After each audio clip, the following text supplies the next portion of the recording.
Meus irmãos, a graça e a paz de Jesus, amém? É um prazer estar junto dos irmãos. Há um bom tempo não ministrava a palavra aqui nessa igreja. Quase um ano. Passei por uma situação, estava marcado para vir ministrar, mas infelizmente uma situação de saúde, acabou que tivemos que desmarcar, né? Mas louvado seja Deus pela oportunidade de estar junto hoje dos irmãos, encerrando esse mês, o mês da família, trazendo uma reflexão ao nosso coração. E hoje eu queria refletir com os irmãos dentro desse eixo temático. Uma família de imperfeitos. Bem, na verdade, nós amamos as nossas famílias, mas o nosso coração é imperfeito. E, sabendo que ninguém é perfeito, nossas famílias são imperfeitas. Mas eu quero frisar com os irmãos que, para além desse título, eu quero trazer a ideia de que nós temos um Senhor, um Cristo, que entra nas nossas famílias. Que entrando na nossa família com poder, com graça, com o seu Espírito Santo, muda e traz a perfeição daquele que é o próprio perfeito para dentro do nosso lar, para dentro da nossa história, para dentro das nossas famílias. Amém? Dito isso, eu queria pedir que vocês abrissem as suas Bíblias comigo no Evangelho segundo Mateus, capítulo 1. Vai ser o eixo da nossa reflexão, o versículo 1 ao versículo 17. Quando os irmãos vão encontrando, eu vou trazendo aqui algumas considerações para a gente poder depois adentrar no texto e refletir nele. Quantos de nós já não nos deparamos em algum momento em que alguém disse essa seguinte frase: fale mal de mim, mas não fale mal da minha família? Talvez eu já tenha dito isso, talvez você já tenha dito isso. Se a gente procurar aí na memória, muito provavelmente a gente vai encontrar essa frase ecoando pelas nossas bocas em algum momento. Mas a bem da verdade é que quando nós olhamos para a história do próprio perfeito, do próprio Cristo, essa frase, ela não encontra sentido, ela não encontra razão. Isso porque o conteúdo aí do capítulo 1 já é enfático, já é extremamente alentivo ao meu e ao seu coração.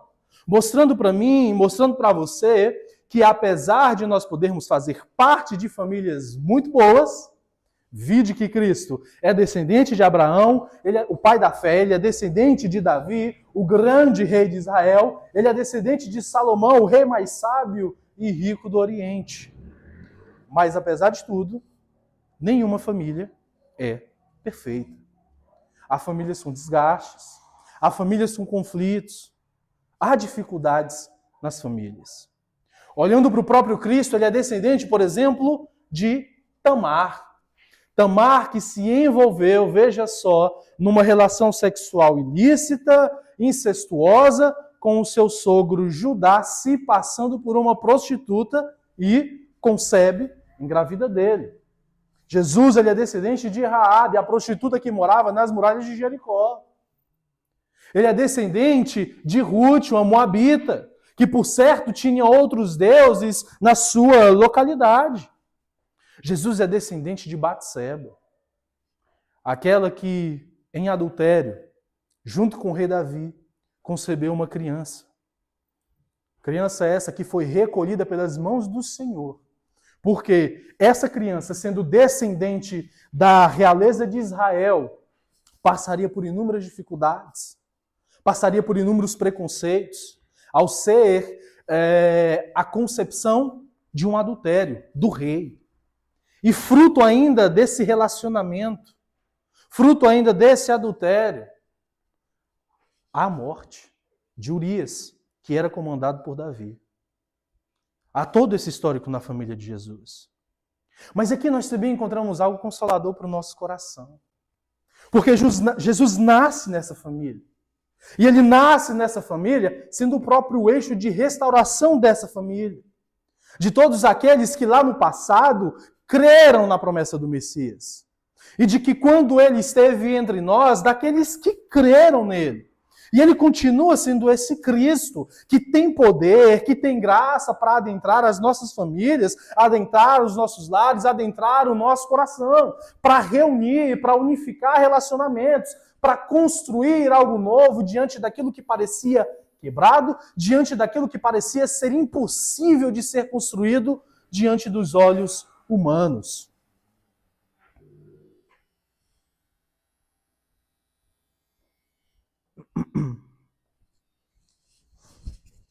Com isso em mente, as nossas inúmeras dificuldades que nós podemos ter dentro dos nossos lares não devem tirar do nosso coração essa certeza de que nós temos um Cristo que sabe, que conhece todas essas dinâmicas dentro das famílias, dentro da nossa própria família. E é com esse cenário que um convite vem ao nosso coração. É preciso olhar para as nossas famílias, é preciso olhar para aqueles que fazem parte das nossas histórias e não apenas com as nossas memórias. É preciso olhar, em primeiro lugar, com as lentes da esperança. E essa esperança é Cristo, é o Evangelho do Cristo. Porque quando Jesus entra com poder, quando ele entra com graça dentro das nossas famílias, relacionamentos se unem, são restaurados. Quando ele entra com graça, quando ele entra com poder, relacionamentos são aprofundados. Para a glória do Deus, que desde a criação do mundo, criou a família, ama a família e sustenta a família. Com isso em mente, eu queria convidar os irmãos, então, a lermos aí o que vai nos narrar o versículo 1 ao 6 do capítulo 1 do Evangelho segundo Mateus. O texto vai dizer: livro da genealogia de Jesus Cristo, filho de Abraão, filho de Davi. Abraão gerou Isaque, Isaque gerou Jacó, Jacó gerou a Judá e aos seus irmãos. Judá gerou a Pérez e a Zera, ou na sua tradução, Zerá, cuja mãe foi Tamar. Pérez gerou Esrom, Esrom gerou Arão, Arão gerou Aminadab, Aminadab gerou Naasson. Naasson gerou Salmão e Salmão gerou Boaz, cuja mãe foi Raabe. E Boaz gerou Obed, cuja mãe foi Ruth. Obed gerou Jessé e Jessé gerou o rei Davi. E o rei Davi gerou Salomão, cuja mãe foi aquela que tinha sido mulher de Urias. Entre parênteses aqui, fazendo uma, que nós já conhecemos o nome dela, Batseba. Meus amados, nós vivemos em um contexto de século XXI, onde o valor da família, dessa instituição que Deus colocou na criação, é frequentemente entrando num contexto de mundo, num contexto de valores aí no mundo, entra-se um duelo, a degladiação contra a família. Mas a família, em muitos cenários ao redor do mundo, apresenta, em muitas culturas, na verdade, apresenta um aspecto para além de ser descendente, para além de ter ascendentes antes de você. A família, em muitas culturas, inclusive na nossa, representa a nossa maneira de enxergar o mundo ao nosso redor. Representa a maneira como o nosso caráter é formado, como nós construímos a nossa identidade, como nós interpretamos as pessoas e as situações que estão ao nosso redor. E é com isso em mente que nós precisamos entender que quando há estabilidade na família, quando há a graça do Senhor Jesus na família, é uma bênção de Deus. Mas nós precisamos atentar também para que quando há dentro da nossa família instabilidades, quando há disfuncionalidades, você e eu somos chamados a sermos esses agentes disruptivos, esses agentes que quebram essas instabilidades, não pela nossa força, mas pela força do Evangelho do Cristo que nós carregamos em nosso coração. Nós somos chamados, meus irmãos, nesse século XXI, a valorizar a família, a lutar pela espiritualidade da família, a despeito das situações que possam haver nela, como nós vemos no texto. Pessoas improváveis, mas que ainda assim fizeram parte da história do Cristo. E pessoas improváveis, muitas vezes na nossa concepção, dentro da nossa família, ainda assim podem ser alcançadas pelo Evangelho que nos alcançou. É preciso então ter esse viés, essa lente espiritual para dentro do nosso lar, para dentro da nossa família. Porque Em muitos cenários, o que nós vemos em histórias marcantes de conversão, de arrependimento, de quebrantamento, de famílias se colocando diante do altar de Deus, surgem exatamente no próprio contexto da família. Histórias que marcam a nossa vida, através das conversões daqueles a quem nós amamos. Perceba aqui comigo, no texto, como nós lemos, há uma singularidade nessa genealogia. No Antigo Oriente, era muito comum que para balizar, para dar autoridade para a história de alguém, se fizessem genealogias. Mas a singularidade que nós encontramos aqui é que na história de Jesus, 4 pessoas são citadas, e sendo essas pessoas citadas improváveis. 4 mulheres. Isso porque naquele contexto, a genealogia tinha essa autoridade, ou trazia autoridade sobre a vida daquela pessoa a partir da ascendência paterna, da ancestralidade paterna daquela pessoa. E nós vemos aqui essas 4 mulheres. Tamar, Raabe, Ruth e Batseba. Pessoas que quando nós olhamos aquilo que fizeram, aquilo que cometeram, ou a história de onde vieram, seriam indignas de participar da história do Cristo. E como nós veremos também em outras pessoas, partindo do versículo 7 ao 17. Mas a questão aqui que eu quero enfatizar com os irmãos é que isso daqui é uma luz de Deus para o meu e para o seu coração. De Deus mostrando como Ele age, como Ele atua por meio das famílias. Construindo graça sobre aqueles que por vezes parecem ser indignos, sobre aqueles que parecem ser improváveis, sobre aqueles que nós temos dificuldades de estar perto e fazem parte da nossa família. Você, por certo, sabe de alguém assim dentro da sua família, como eu sei dentro da minha família. Mas isso aqui também nos ensina que como essas pessoas foram instrumentos da graça de Deus, para que você e eu estivéssemos aqui hoje, fazendo parte da família de Deus, sendo pertencentes da família de Deus, englobados nessa graça, nesse amor do Senhor Jesus, essas pessoas também podem, por mim e por você, apesar de dificuldades relacionais que nós podemos ter. Porque a palavra de Deus me convida e te convida a dentro de casa, a dentro do lar, a dentro da família, sermos mais do que pessoas que retêm o evangelho para si, mas sermos arautos, mensageiros da graça do Senhor Jesus.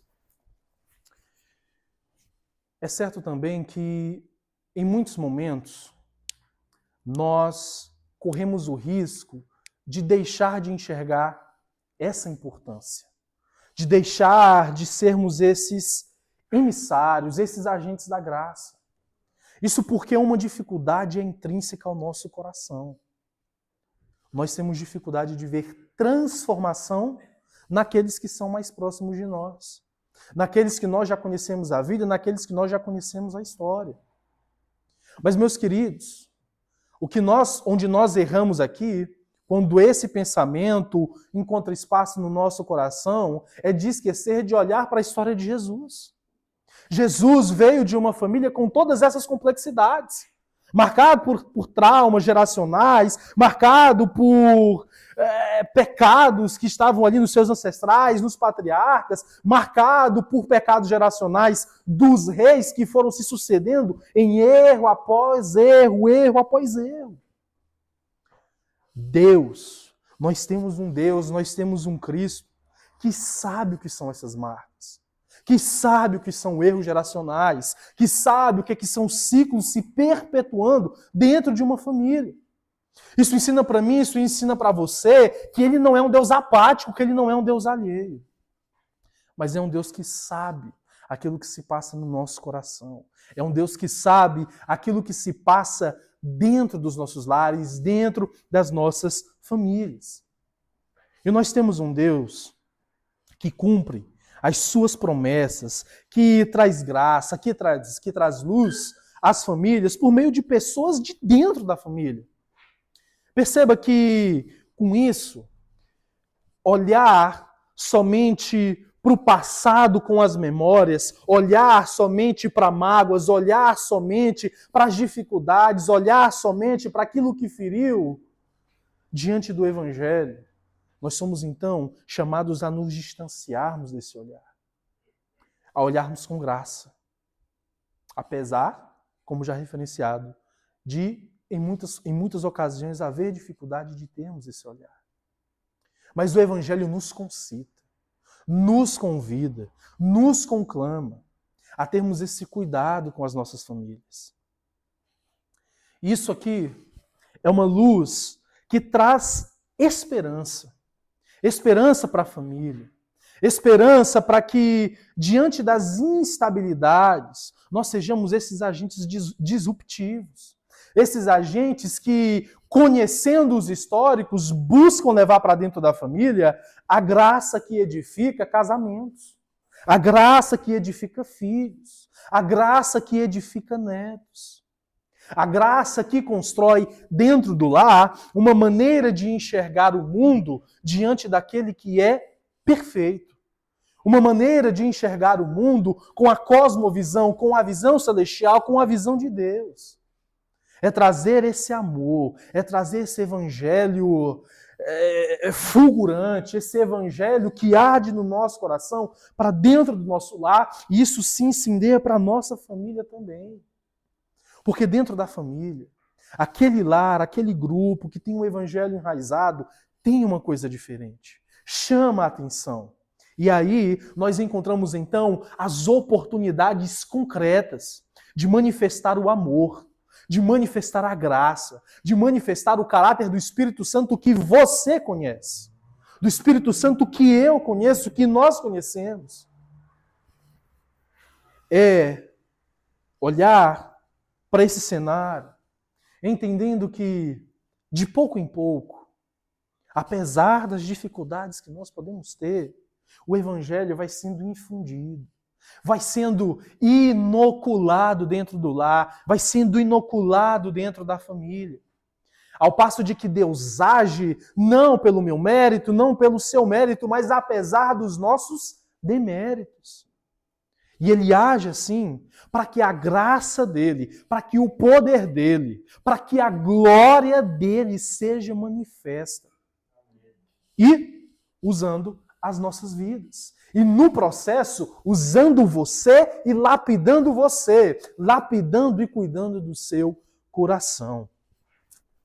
Nós temos um Deus, portanto, que apesar de feridas, apesar de mágoas, apesar de passados, apesar de inconstâncias, apesar de pecados, apesar de faltas, falhas e erros, olha para mim, olha para você e deseja entrar no nosso coração a ponto de sanar as nossas mágoas, a ponto de sanar as nossas feridas, para que você e eu sejamos esses agentes construtores de edificação, de restauração, de graça e de evangelho dentro das nossas famílias.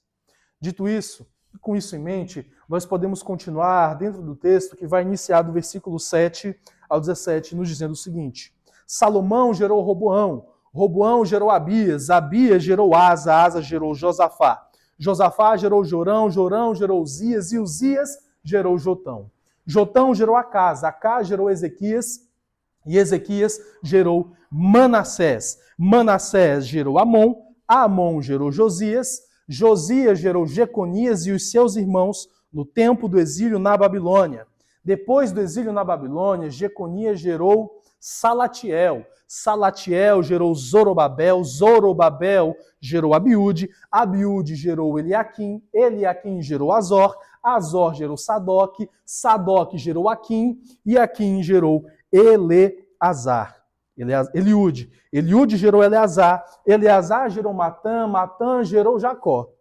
E Jacó gerou José, marido de Maria, da qual nasceu Jesus, que se chama o Cristo. Perceba que, no cenário aqui, a descendência, exceto nos 4 cenários ali, nos primeiros 6 versículos, é do qual o gerar aqui parte da ascendência paterna. E aqui em Jesus é da qual. Explicando, trazendo a referência para mim, para você, do milagre do nascimento virginal de Jesus. Isso é, gerando pela concepção de Maria, por meio do Espírito Santo, a partir da promessa proferida pelo profeta Isaías. Portanto, é da qual e não do qual. Quando nós olhamos para a família de Jesus, nós vemos então marcas. Marcas que por vezes nós podemos ver nas nossas famílias. Louvado seja Deus quando é tudo perfeito, quando é tudo bom. Mas quando nós olhamos para essa história, a história dessa família, a história do Cristo que nasceu aqui, há marcas que podem nos trazer reflexão, que nos levam a refletir sobre coisas que podem ter acontecido na nossa história, na história da nossa família. E eu quero enfatizar com vocês 3 marcas aqui.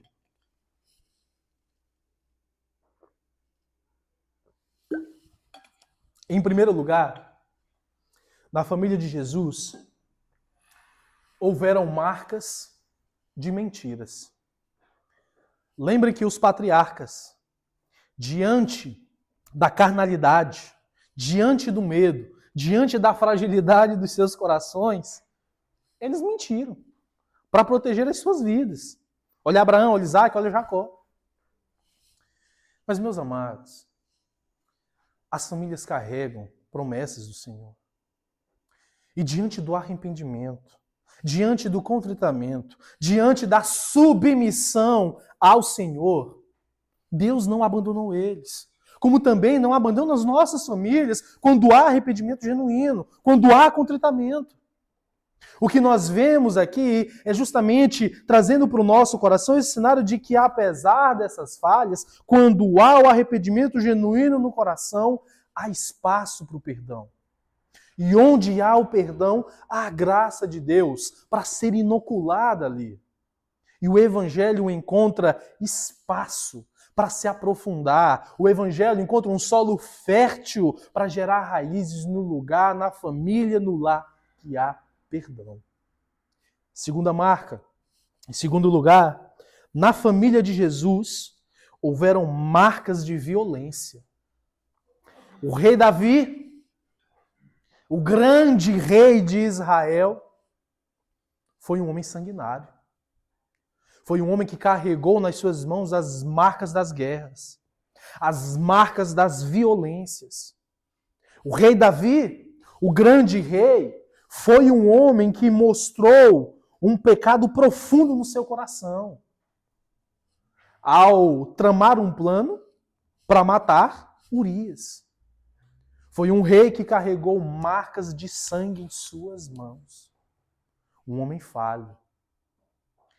Acaz foi um rei perverso, mau, e figura na família de Jesus. Manassés foi um rei tão perverso, a ponto da sua população ter medo dele. Mas, em específico aqui, Davi e Manassés, diante do arrependimento de seus corações, apesar de Deus ter usado circunstâncias nada favoráveis para que o arrependimento viesse, ainda assim foram alcançados pela misericórdia de Deus, pelo amor indistinto, infinito e gracioso de Deus. Só que ensina para mim, ensina para você, que podem haver marcas profundas nas nossas famílias, mas que ainda assim ninguém está aquém de ser alcançado pelo Evangelho. Porque aquele que é o perfeito habita no lar para curar as nossas imperfeições. Em terceiro lugar, na família de Jesus, houveram marcas de idolatria. Salomão, como já referenciado, um dos grandes reis de Israel, aquele que assegurou os domínios, na verdade, sustentou politicamente os domínios da terra que seu pai Davi conquistou, foi um rei que perdeu seu coração diante de inúmeros casamentos para firmar alianças políticas. Perdeu seu coração, perdeu aquela alegria que o seu pai Davi falou que perdeu, a alegria da salvação diante do seu pecado. Salomão teve o seu coração desviado dos caminhos do Senhor. O filho dele, Roboão, foi ainda pior. Ou seja, os ciclos aqui vão se perpetuando cada vez de maneira pior, cada vez mais. Roboão construiu altares para adoração de outros deuses em Israel. E, como se não bastasse construir os altares, ainda levou o povo a se distanciar de Deus adorando a outros deuses. Esse que nós falamos também, Manassés, a palavra de Deus vai declarar como sendo idólatra, como sendo feiticeiro. A idolatria, talvez, e louvado seja Deus que não seja esse cenário, de você ter vindo de um contexto familiar em que a idolatria era presente pelo culto a outras coisas por aí, de outras religiões por aí. Mas a idolatria bíblica, quando nós olhamos para ela, é aquilo que tira Deus do seu trono no nosso coração. É qualquer coisa que tira Deus da posição de regência das nossas vidas. E, por certo, em muitos momentos, você pode ter vivido esse cenário na sua vida. Um cenário de afastamento familiar, da graça, do poder, do evangelho. E quando isso acontece, sem número de outras coisas, ocupam o lugar que deveria ser o lugar de Deus dentro da família. E a bem da verdade é que a idolatria é algo que você e eu lutamos todos os dias. Nós lutamos contra a idolatria do nosso coração, contra os prazeres que nós queremos. Nós lutamos contra aquilo que promete dar alegria para o meu e para o seu coração, mas é efêmero, é fugaz, é passageiro. Portanto, meu irmão, tudo aquilo que tira Deus do centro do nosso coração, tudo aquilo que tira Deus do centro da nossa família é idolatria. E aqui então, diante disso, o que se aplica, o que cabe a nós com o conhecimento da palavra do Senhor, é se debruçar diante da graça, é orar, é clamar, é inocular a palavra de Deus, infundir a palavra de Deus no seio familiar, para que Deus, nas nossas famílias, tenha posição de regência, tenha posição de corifeu, de comandante na nossa família. E rumando agora o final da nossa reflexão, nessa história, a história do Cristo, que veio fazendo parte dessa família, nós somos apresentados àquele que não tem apenas um título, aquele que não é apenas um candidato a Messias, mas aquele que de fato é o Messias. Daquele que de fato é Emanuel em nós, nas nossas vidas, e é Deus conosco nas nossas famílias. Nós somos apresentados a esse Cristo, a esse Jesus que rasgou a matéria do espaço, a matéria do tempo, e se fez carne e habitou entre nós na plenitude dos tempos, para redimir histórias, para restaurar corações, para salvar a mim e a você, mas também para nos usar para sermos agentes da salvação dentro das nossas famílias. E ele nos ensina que, diante do Evangelho, que é um espelho para mim e para você, não há ninguém perfeito, mas há pessoas que, apesar de quem podem ser alcançadas por aquele que é o perfeito Deus. O que Deus deseja para mim, para você, para a sua família, é encontrar em mim e em você, dentro dos nossos lares, dentro das nossas famílias, esses frágeis tabernáculos de carne, o nosso coração, para que ali ele faça habitação. Porque na família, porque no lar, porque na história em que Cristo encontra espaço para permanecer, ciclos geracionais são quebrados. Pecados são confrontados à luz do Evangelho. Na família em que Cristo encontra espaço para permanecer, a reunião da família diante do altar da graça de Deus, a edificação, a salvação, a aconselhamento, a perdão. E talvez, meus irmãos, na verdade não talvez, por certo, uma das maiores certezas e alegrias que nós podemos ter no nosso coração, seja de que pelo Evangelho, esse Evangelho do Cristo, alcança não somente pessoas individuais, mas tem poder pleno do Deus Todo-Poderoso, aquele que os artistas medievais chamavam de o Pantocrátor, o Deus Todo-Poderoso, para alcançar histórias, não individuais, mas de famílias por inteiro. E aí, a gente passa a ter a alegria de prospectar dentro da nossa família algo não por aqui e por agora, mas por lá e por além. A certeza de que aquele que faz parte da minha história, aquele que por vezes corre o mesmo sangue que o meu nas suas veias, nas suas artérias, nos seus capilares, vai ser, será, em nome de Jesus, um vizinho seu no céu. E diante da lauta mesa que o Senhor tem preparado para os seus santos, além de sentar com você, a mesa aqui sentará na eternidade também. Amém?